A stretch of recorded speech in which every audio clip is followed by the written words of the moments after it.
Yes. Yes, sir. Yes, sir. क्यों इतना late हो गया सभी बच्चों को? Good afternoon all of you. Good afternoon, sir. Waiting list में ही थे हम लोग, वेटिंग में ही थे अभी। आप बहुत लेट अलाउ करिए। इतना लेट उसी में लग गया आप लोगों को? Yes, sir. Yes, sir. समझ आई? ठीक, हो सकता है सर कोई काम कर रहे होंगे इसीलिए का प्रॉब्लम हो गया।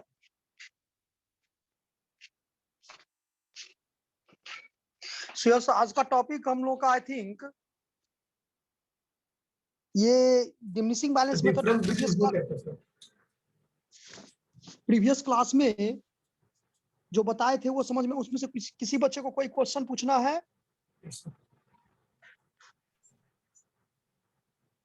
बताइए, एनी मोर क्वेश्चन?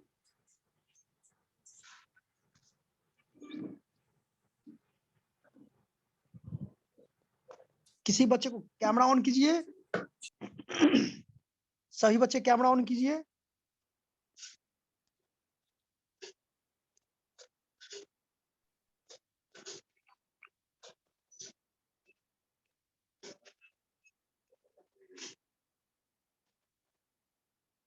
हेलो, आवाज आ रहा है clear? Yes, sir. Yes, sir. बच्चे कैमरा ऑन करो सभी कोई। एक सुयस, हाँ, संजलि, श्रेया,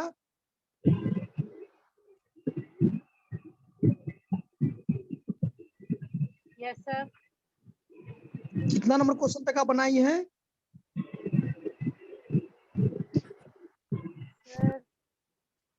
12।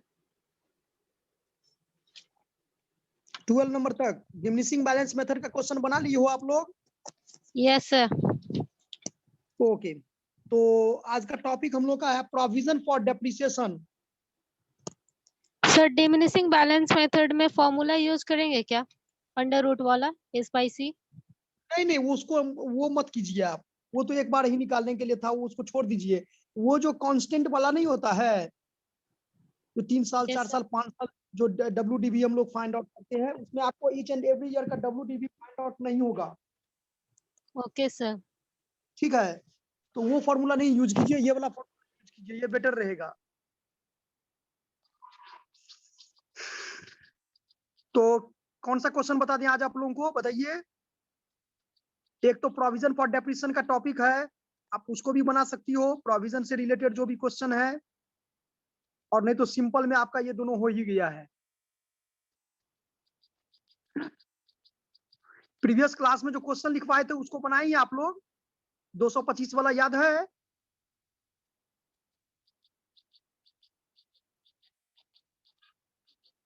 सुयस अग्रवाल, एक लास्ट में क्वेश्चन हम आपको, हाँ, एक लास्ट में क्वेश्चन बताए थे, याद है आप लोगों को? Yes, sir.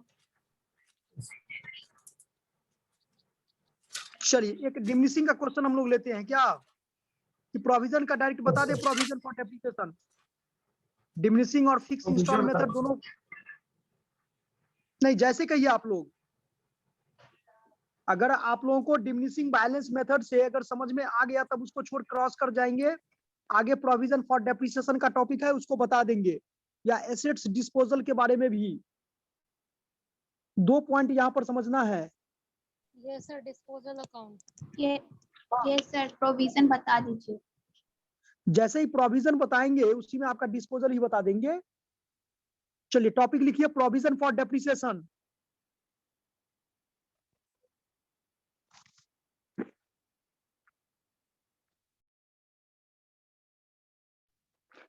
क्या इसमें थ्योरी बताए थे पहले? देखो, प्रोविजन का मतलब क्या होता है, what do you mean by provision? No, sir. Provision हम लोग क्यों क्रिएट करते हैं, व्हाई क्रिएट अ प्रोविजन? तो एक आप लोग को पता होगा, एक होता है नोन लायबिलिटी, एक होता है अननोन लायबिलिटी। जिस लायबिलिटी के बारे में मुझे पहले से ही प्रीडिटरमाइन, पहले से ही पता होता है, उस लायबिलिटी को फुलफिल करने के लिए हम लोग क्या करते हैं, एक्सपेंसेस को फुलफिल करने के लिए पहले से ही एक लायबिलिटी क्रिएट किए हुए रहते हैं। तो प्रोविजन फॉर डेप्रिसिएशन ये एक लायबिलिटीज है, ये कहता है क्या कि जब depreciation is not direct charge to an assets, जब एसेट्स में से हम डायरेक्ट चार्ज डेप्रिसिएशन को नहीं करेंगे, मतलब उसमें से लेस नहीं करेंगे, तो उस सिचुएशन में वो क्या करता है कि एक न्यू अकाउंट क्रिएट कर लेता है। आप तो पता होगा ना, फाइनल अकाउंट भी अभी आप लोग पढ़ रहे हैं, आप लोग को पता है ना कि Yes, एसेट्स में से डेप्रिसिएशन को हम एसेट्स में से लेस करते हैं और उतना ही अमाउंट पीएल अकाउंट के डेबिट में शो करते हैं। yes sir, तो अगर हम एसेट्स में से डिडक्ट नहीं, देखो पीएल अकाउंट के डेबिट में शो करते हैं, इसका मतलब क्या हुआ कि expense हुआ sir, expenses increases ना, expenses increases, that is profit decreases, profit decreases, Yes, it sir. means capital decreases. yes sir, तो वन साइड मतलब लायबिलिटी साइड में कैपिटल डिक्रीज हो गया, एसेट साइड में एसेट्स को डिक्रीज कर दिए, इस तरह से बैलेंस शीट क्या होता है, इक्वल हो जाता है। tally होता है, yes sir, ठीक है, तो जब provision for depreciation account is maintain, तो इसका कहने का मतलब साफ है कि हम एसेट्स को टच नहीं करेंगे। मेरा 5 लाख का मशीन है तो हम 5 लाख का मशीन दिखाएंगे बैलेंस शीट में। हाँ, उस 5 लाख से जो भी रिलेटेड डेप्रिसिएशन होगा, उस डेप्रिसिएशन के लिए हम क्या किए, एक न्यू प्रोविजन क्रिएट कर लिए, जिसको हम लोग प्रोविजन फॉर डेप्रिसिएशन कहते हैं।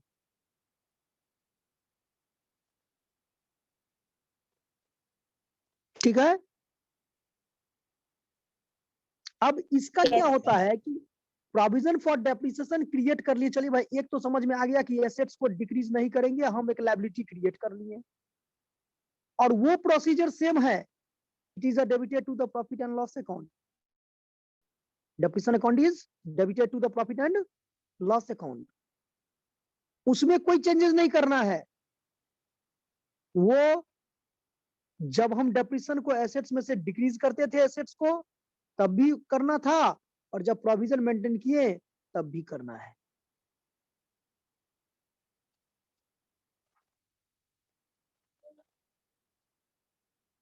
तो when provision for depreciation account is maintain, सभी बच्चे लिखिएगा, when provision for depreciation account is maintain,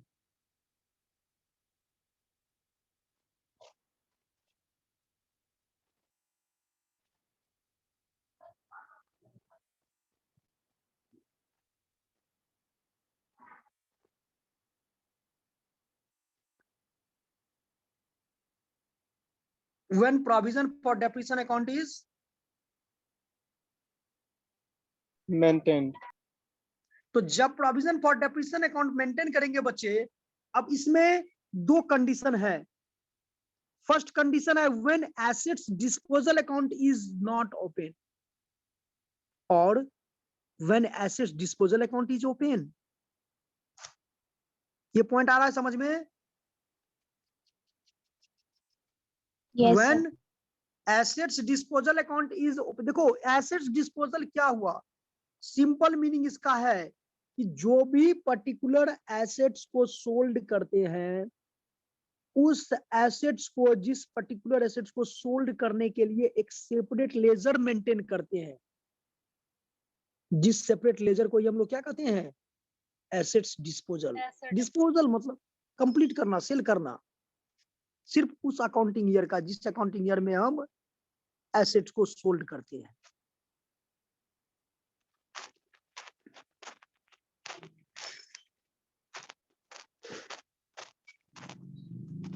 तो जब हम यहां पर पहले बच्चे पढ़ेंगे when assets disposal account is not open, तो इस सिचुएशन में आपको 3 लेजर बनाना पड़ेगा। एक तो एसेट्स अकाउंट, दूसरा प्रोविजन फॉर डेप्रिसिएशन अकाउंट, और तीसरा depreciation account. Under the situation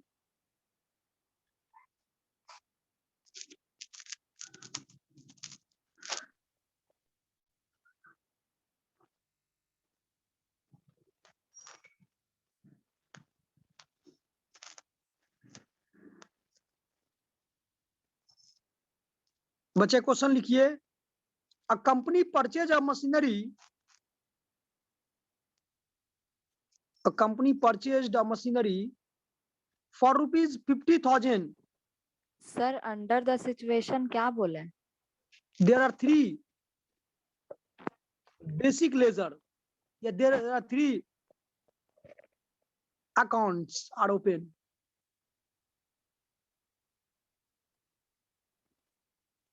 या following accounts are open. ऐसे भी लिख सकते हैं। Sir, for transferring of original cost.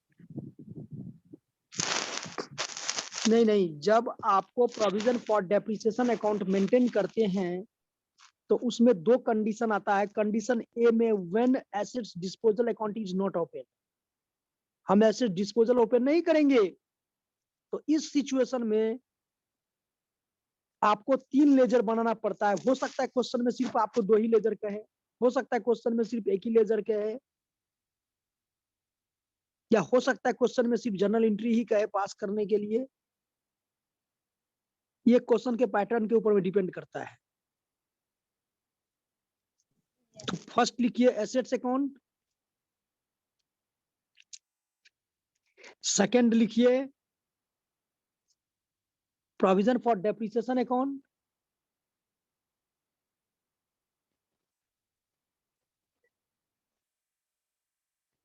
और थर्ड लिखिए डेप्रिसिएशन अकाउंट। सर फिर से रिपीट कर दीजिए ना। Assets account, provision for depreciation account,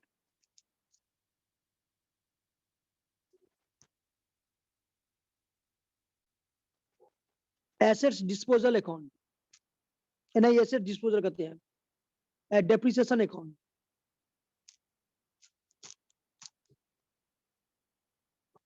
assets account, provision for depreciation account और डेप्रिसिएशन अकाउंट, ये 3 लेजर आपको बनाने पड़ते हैं जनरली।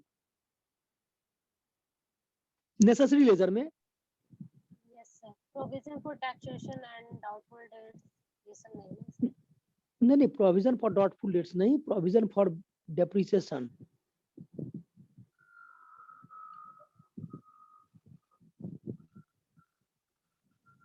उसमें से provision for repairs and renovation included.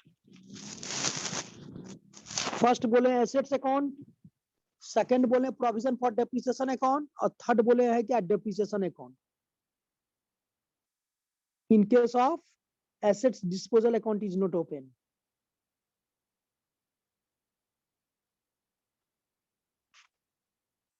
उस पर हम लोग चलेंगे, नेक्स्ट टॉपिक में पढ़ेंगे।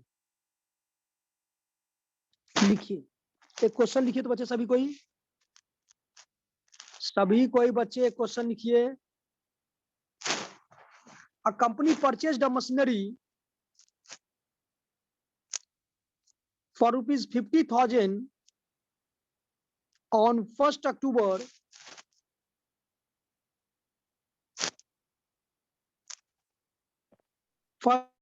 2007.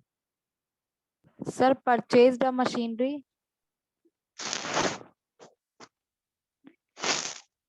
Purchased a machinery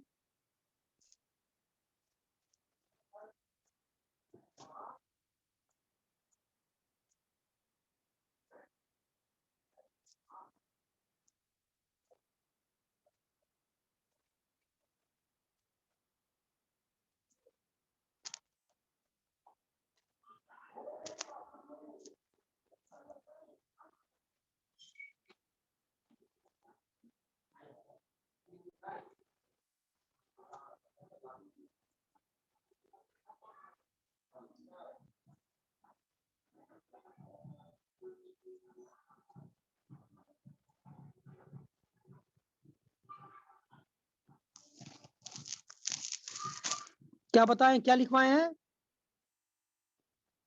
A company purchased a machinery for rupees 50,000.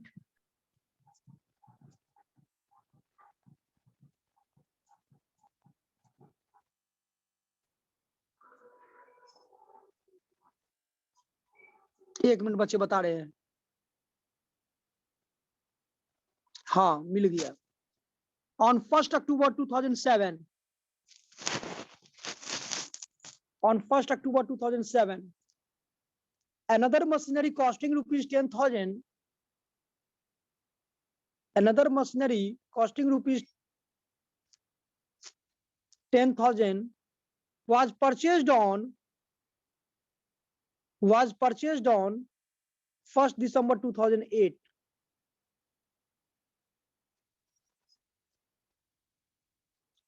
On 31st March 2010, rupees 10,000 was purchased on sir other machinery का कॉस्ट अमाउंट कितना बोले हैं? 10,000. 50,000. नहीं machine Sir, you said company 10,000. 10,000 बोले सर। रुक जाओ बच्चे, 1 मिनट रुक जाओ।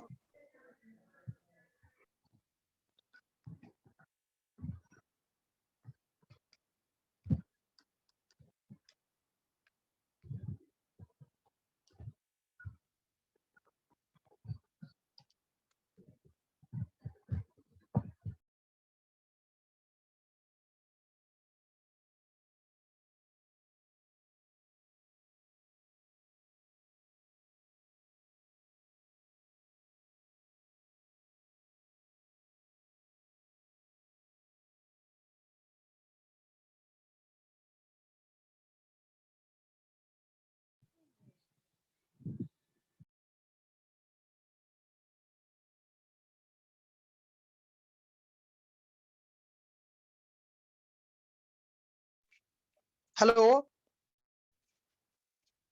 Yes, sir. Yes, sir. Yes, देखिए sir. तो वहां से बढ़िया नेट यहाँ पकड़ रहा है, आई थिंक, हमको जहां तक लगता है। Yes, sir. यहाँ ठीक है ना? Yes, sir. Yes, sir. Yes. हाँ ठीक है, लिखिए क्या बता रहे थे। A company purchased a machinery for rupees 50,000 on 1st October 2007. Another machinery costing rupees 10,000. Another machinery costing rupees 10,000 was purchased on 1st December 2008. 1 दिसंबर 2008 को 10,000 का अतिरिक्त मशीन परचेज किया गया। आपने 31 मार्च 2010 बोला।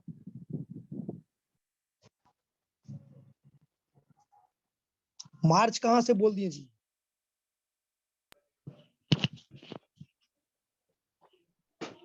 फिर से सुनिए क्वेश्चन बढ़िया से सुनिए।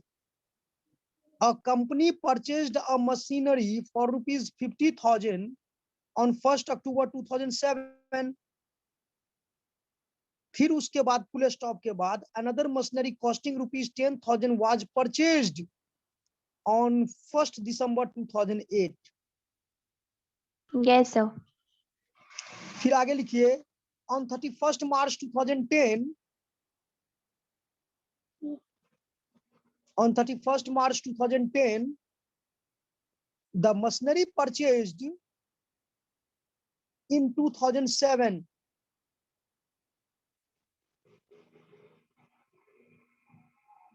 was sold at a loss of rupees 5,000.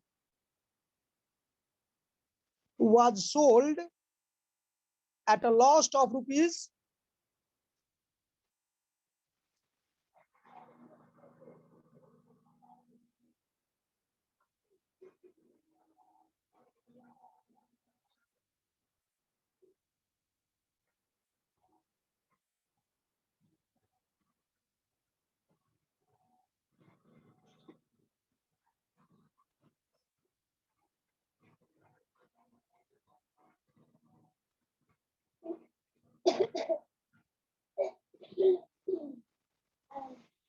On 31st March 2010, the machinery purchased in 2007 was sold at a loss of rupees 5,000. यानी 5,000 की हानि पर 31 मार्च 2010 को वो मशीन बेच दिया गया जो 2007 में परचेज किया गया था, यानी 1 अक्टूबर 2007 में।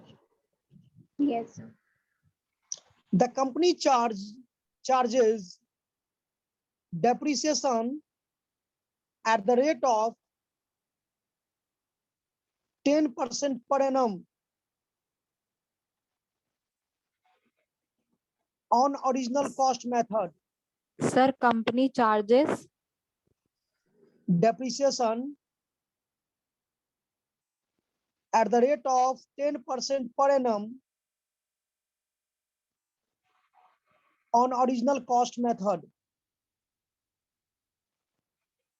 Original cost Accounts are closed. Accounts are closed on 31st March every year.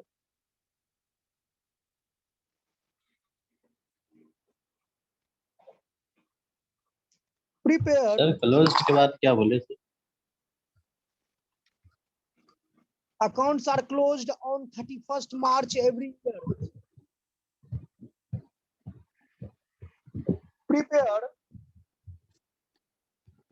Prepare machinery account, provision for depreciation account,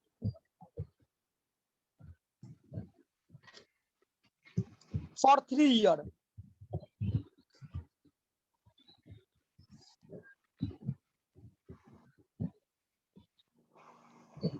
सभी बच्चे क्वेश्चन लिख लिए पूरा? Yes, sir. ओके, अब स्क्रीन पर सबसे पहले आप लोग मशीन का लेजर बनाइए बच्चे, दोनों का फॉर्मेट बना लीजिए। हम थोड़ा स्क्रीन शेयर कर रहे हैं, समझाएंगे उसको, थोड़ा देखिएगा बच्चे सभी कोई।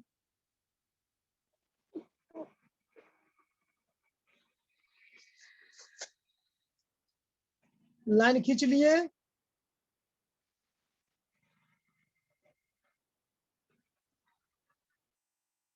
Hello, Yes, sir. Yes, sir. Okay. Question का समरी क्या हुआ कि एक मशीन का परचेज किया गया था 1 अक्टूबर 2007. 1 अक्टूबर 2007। तो यहां से स्टार्टिंग डेट है बच्चे। अब बताइए कि यह 31 मार्च को क्लोज कर रहा है और 1 अक्टूबर को परचेज किया, तो जब हम मशीन देखो प्रोविजन फॉर डेप्रिसिएशन अकाउंट से, क्योंकि इसका जर्नल एंट्री हम आई थिंक आप लोग को बताए होंगे या नहीं बताए हैं तो नोट कर लीजिए सभी बच्चे जर्नल एंट्री कि debit all expenses and losses.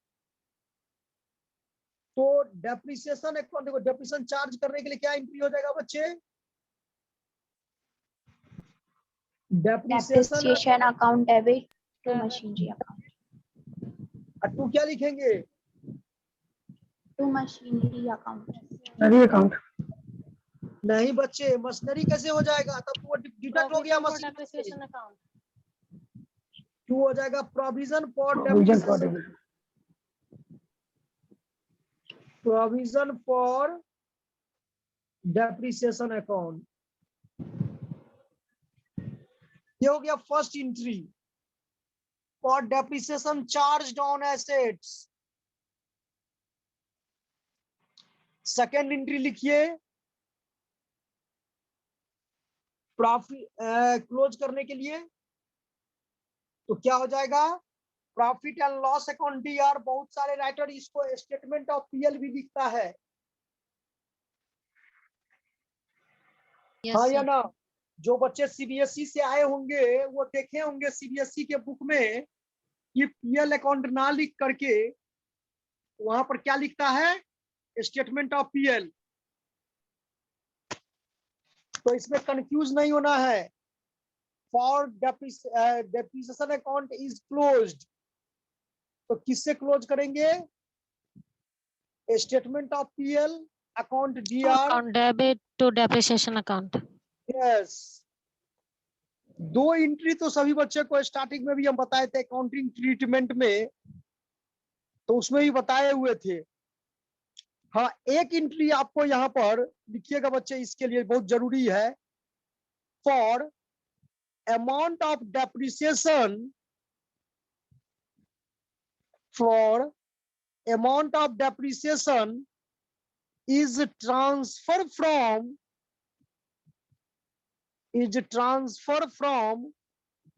provision for depreciation account to assets account.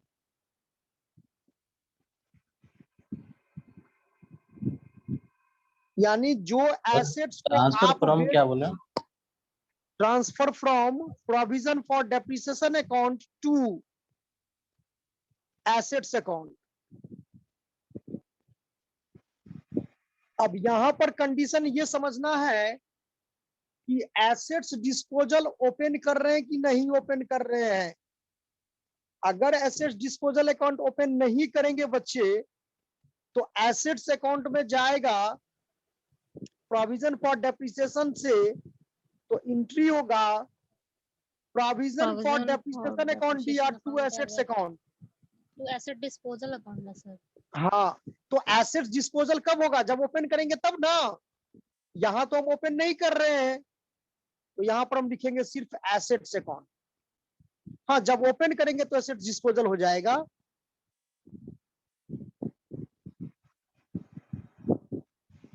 ये एंट्री बहुत बच्चे को नहीं समझ में आया होगा। बच्चे फिर से एक बार समझ लो, जो एसेट्स को आप बेच रहे हो, तो जिस दिन को परचेज किए और जिस दिन को बेच रहे हैं, इन बीच का जो भी पीरियड होगा, उन पीरियड का डेप्रिसिएशन कैलकुलेट किया जाएगा कि नहीं किया जाएगा? बताओ। किया किया जाएगा। जाएगा सर। यस सर, किया जाएगा। और वो डेप्रिसिएशन अमाउंट किस लेजर में होगा? एसेट्स में तो होगा नहीं, क्योंकि एसेट्स को तो टच नहीं करना है। Depreciation account.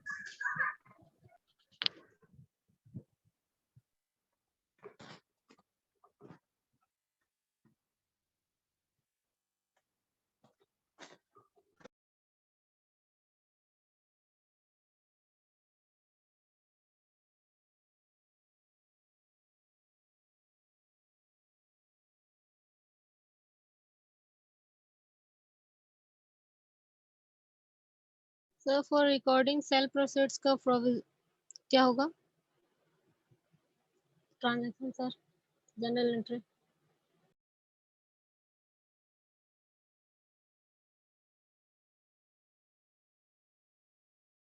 Sir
hello. Yes sir. हाँ, तो कहां पर थे हम लोग?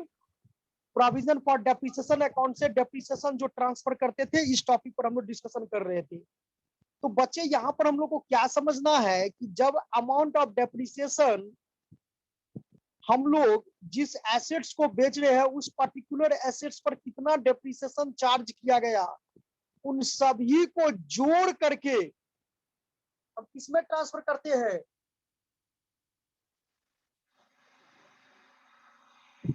उसको किसमें ट्रांसफर करते हैं?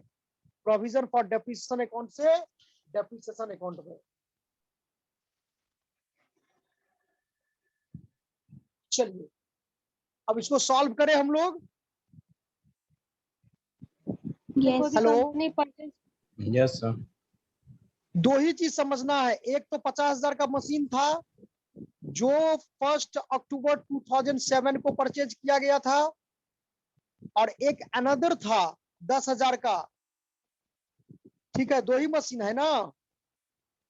Yes sir. Yes, sir. तो बेच रहे हैं किस मशीन को? फर्स्ट मशीन को ना। First वाले को sir. Yes, sir. चलिए अब मेरे साथ साथ बनाइए सभी बच्चे। लेजर ओपन कर लिए दोनों। Yes, sir. चलो, तो सबसे पहले हम लोग किसको बनाएंगे? जब प्रोविजन को मेंटेन करते हैं तो लिखिए to bank account, assets account में।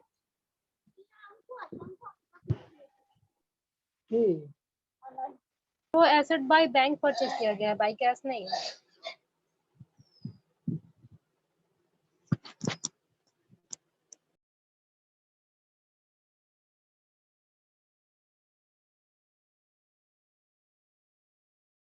Hello, Yes, sir. Yes sir. हाँ सर वो assets का ledger एसेट account- बाय तो बैंक देखो- परचेज किया गया है, नॉट बाय तो कैश। देखो ये तो कॉलम तो खींच लेंगे हम लोग ऐसे ना, ये 2 कॉलम खींच लेंगे। देखो बच्चे, ये हो जाएगा और ये हो जाएगा, यही 4 कॉलम होगा ना। बोलो, Yes, sir. Yes. स्क्रीन दिखाई दे रहा है मेरा? Yes, sir. Yes, sir. Yes sir. देखो, एसेट्स परचेज करेंगे तो क्या लिखेंगे? टू बैंक लिखेंगे। Bank account. कितना लिखोगी बैंक में? 50,000 ना। Yes, sir. तो बाय लिखो।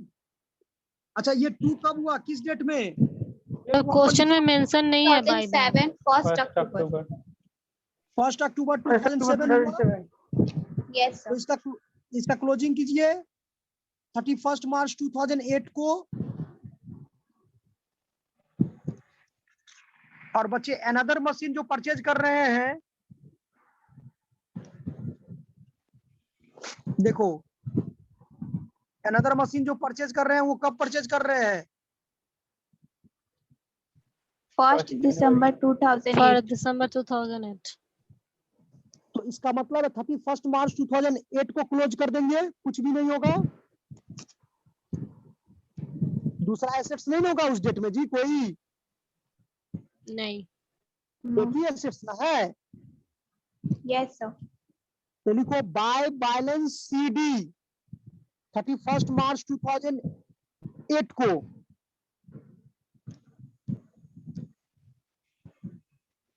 फिर सीडी से नेक्स्ट डेट में लिखिए टू बैलेंस बीडी 1 अप्रैल 2008 को।